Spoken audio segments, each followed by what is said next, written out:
ये आकाशवाणी रायपुर है। छत्तीसगढ़ी समाचार बुलेटिन के संग अनुरिमा शर्मा के जय जोहार। अब सुनाओ आज के प्रमुख समाचार। प्रधानमंत्री अवैया 13 नवंबर के मुंगेली जिला के गांव जमकुही और महासमुंद जिला के बेमचा में जनसभा ला संबोधित करही। उन्हें राजनाथ सिंह आज सीतापुर में भाजपा प्रत्याशी के पक्ष में सभा लीन। एनजीटी दीपावली में खाली 2 घंटा हरित फटाका फोड़े के अनुमति दे है। ए निर्देश छठ पूजा, गुरु परब, क्रिसमस के संगे नवा बछर में देगे बेरा मुताबिक घलो लागू रही। और आज नरक चौदस हरय। उन्हें रोशनी के परब सुरहुत्ती यानी दिवाली ला काली मनाए जाही। अब समाचार विस्तार ले। प्रदेश में विधानसभा चुनाव के दूसर चरण के प्रचार अभियान जोर शोर ले चलत है। भाजपा के बड़का नेता और प्रधानमंत्री नरेंद्र मोदी अवैया 13 नवंबर के एक दिन के दौरा में छत्तीसगढ़ आवत हैं। ए दौरान श्री मोदी मुंगेली जिला के गांव जमकुही और महासमुंद जिला के बेमचा में जनसभा ला संबोधित करही। प्रधानमंत्री के आगमन ला देखत भाजपा डहार ले गांव जमकुही और बेमचा में चुनावी सभा के तैयारी आखिरी चरण में है। भाजपा के प्रदेश प्रभारी ओम माथुर कार्यक्रम के तैयारी ला लेके जायजा लीन। ए मौका में पत्रकार मन ले चर्चा करत कहिन कि मुंगेली में होइया प्रधानमंत्री के कार्यक्रम ऐतिहासिक रही। ओमन कांग्रेस डहार ले किसान मन के कर्जा माफी के घोषणा ला धोखा बताई।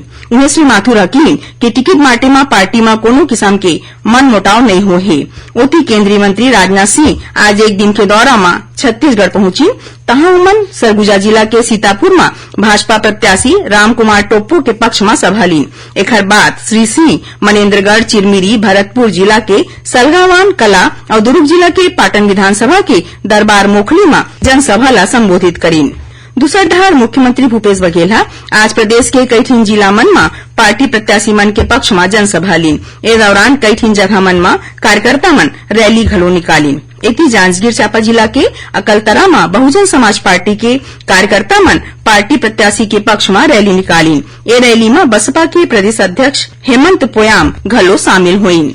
छत्तीसगढ़ में विधानसभा चुनाव के दूसर चरण बर अवैया 17 नवंबर के 70 विधानसभा क्षेत्र में वोट डाले जाही। एकर बर बिहनिया 8 बजे ले संझा 5 बजे तक के बेरा राखे गे हे। फिर बिंद्रा, नवागढ़ विधानसभा क्षेत्र के 9 मतदान केंद्र कामरभौदी, आमामोरा, ओढ़, बड़े गोबरा, गमरगांव, गरीबा, नागेश, सहबीन कछार और कोदोमाली में बिहनिया 7 बजे ले मंझनिया 3 बजे तक ले वोटिंग होही। एकर संगे बिंद्रा, नवागढ़ के बाँचे मतदान केंद्र मन में आने 69 विधानसभा क्षेत्र सन बिहनिया 8 बजे ले संझा 5 बजे तक ले वोट दे जाही। राज्य में विधानसभा चुनाव के दूसर चरण में मतदान वाले 70 विधानसभा क्षेत्र में कुल 958 जिन उम्मीदवार मैदान में है। दूसर चरण में राज्य के कुल करीबन 1,63,14,479 जिन मतदाता मन अपन मताधिकार के इस्तेमाल करही। एमा 81,41,000 ले ज्यादा पुरुष मतदाता और 81,72,000 ले ज्यादा माई लोगिन मतदाता के संगे 684 जिन तृतीय लिंग यानी ट्रांसजेंडर शामिल हवे।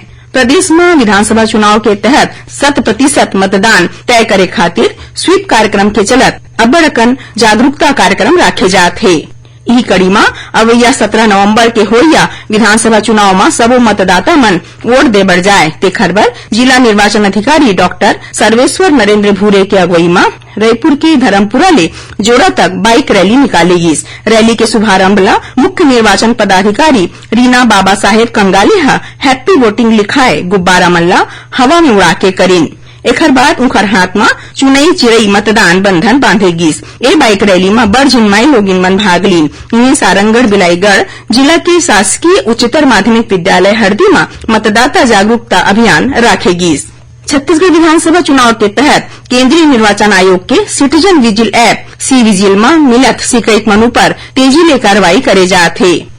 आधिकारिक जानकारी मुताबिक सी विजिल ऐप के माध्यम ले अब तक राज्य में कुल 3,891 शिकायत मिले हवे, जेमा ले 3,218 शिकायत के निराकरण कर दे गे है। उन्हें आने शिकायत मनु पर कार्रवाई करे जात है। यहाँ ये बता दन कि सी विजिल ऐप में मिले या शिकायत मन के तुरते कार्रवाई तय करे बर मुख्य निर्वाचन पदाधिकारी कार्यालय में अलग ले कंट्रोल रूम बनाए गए है। एमा आम लोगन मन आचार संहिता उल्लंघन के मामला के शिकायत सोझे फोटो और वीडियो ऑडियो क्लिप के माध्यम ले कर सकत है। ये शिकायत गुप्त रूप ले घलो करे जा सकत है।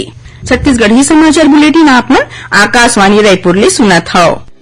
श्रोताओं, चुनाव लोकतंत्र का पर्व होता है और इसमें सहभागिता हम सबका धर्म है।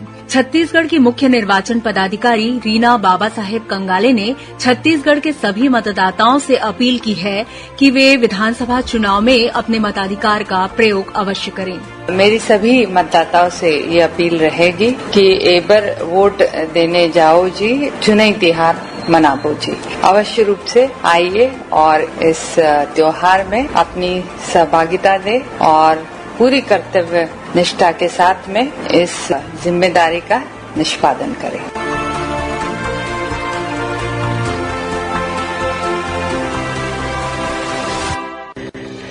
अब आगू बढ़बो बाँचे समाचार डहार। आज छोटे देवारी हरय, एला रूप 14 और नरक 14 के नाव ले घलो जाने जाथे।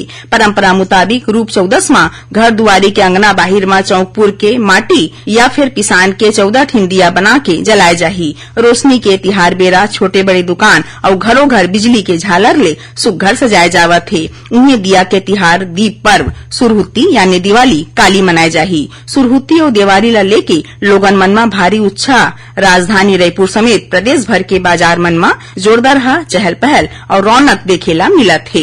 ए बेर के सुरहुत्ती और देवारी मां काली हरित फटाका चलाए के परमिशन दे गे हे। राष्ट्रीय हरित न्यायाधिकरण के मुताबिक छत्तीसगढ़ में पर्यावरण के सुरक्षा खातिर ए निर्देश निकाले गे हे। ए निर्देश के चलत काली 2 घंटा फटाका फोड़े के परमिशन दे गे हे। ए निर्देश दिवाली के संगे छठ पूजा, गुरु परब और क्रिसमस के संगे नवा बछर बर घलो लागू रही। सुप्रीम कोर्ट और एनजीटी के आदेश मुताबिक जिला प्रशासन ला ए हिदायत ला पालन कराए बर कहे गे हे। अदालत के निर्देश मुताबिक देवारी और सुरहुत्ती और गुरु परब बर रतिहा 8 बजे ले 10 बजे तक, छठ पूजा में बिहनिया 6 बजे ले 8 बजे तक और क्रिसमस के संगे नवा बछर बर रतिहा 11:55 ले रतिहा 12:30 बजे तक के बेरा फटाका चलाए बर तय राखे गे हे। सुप्रीम कोर्ट डहार ले बछर 2018 में जारी आदेश मुताबिक काली उही फटाका ला बाजार में बेचे जा सकी जेमा फटाका फूटे के आवाज तय सीमा भीतर होए। लरी वाले फटाका के बनई, बेचई और बौरई ऊपर बैन लगाए गे हे।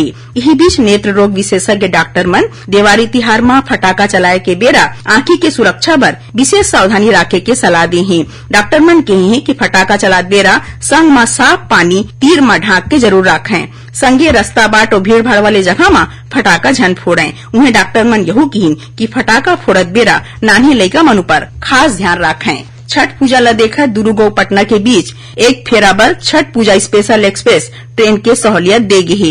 ये ट्रेन 15 नवंबर के मंझनिया 2:45 में दुर्ग ले छूटी और राउरकेला रांझी गया होवत बिहान दिन 16 नवंबर के बिहनिया 9:30 बजे पटना पहुंची। ऐसने ट्रेन 16 नवंबर के बिहनिया 10:30 बजे पटना ले छूटी और 17 नवंबर के बड़े फजर दुर्ग पहुंची। उन्हें पैसेंजर मन के सहूलियत ला ध्यान में रखत कैंसिल हुए बिलासपुर शहडोल बिलासपुर मेमू स्पेशल के आज ले चलई शुरू हो गए है। गोवा में राखे गए 37वां राष्ट्रीय खेल मन में कोंडागांव के शिक्षक मिनी गोल्फ प्रतियोगिता में गोल्ड मेडल जीत के जिला और प्रदेश के नाम उज्जर करे है।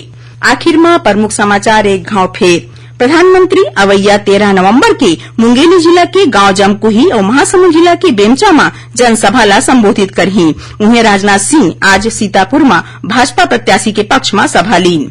एनजीटी दीपावली में खाली 2 घंटा हरित फटाका फोड़े की अनुमति दे है।